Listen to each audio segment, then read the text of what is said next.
The Home Secretary wants to put a stop to the nuisance and distress she says is caused by homeless people pitching tents on public streets.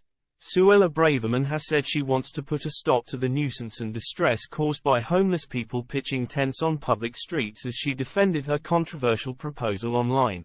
The Home Secretary wrote on X on Saturday, November 4, that Britain cannot allow its streets to be taken over by rows of tents occupied by people who she said were mainly from abroad and living on the streets as a lifestyle choice.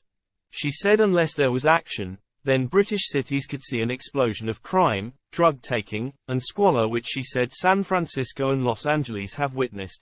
Mrs. Braverman made the comments on X as she shared an article from the Financial Times reporting about how she is pushing for restrictions on the use of tents in urban environments. According to the report, which emerged on Friday, the senior Tories' proposals include establishing a civil offence to deter charities from giving tents to homeless people.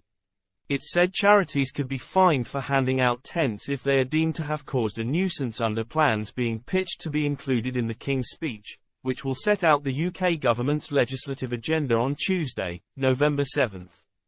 The potential legislation would look to prevent the obstruction of shop doorways by rough sleepers who are using tents, according to the featuring. The Liberal Democrats said it was grim politics for the Home Secretary to want to criminalize homeless charities for simply trying to keep vulnerable people warm and dry. Mrs. Braverman, who is currently on a visit to the Greek island of Samos, tweeted, "The British people are compassionate. We will always support those who are genuinely homeless. But we cannot allow our streets to be taken over by rows of tents occupied by people, many of them from abroad, living on the streets as a lifestyle choice."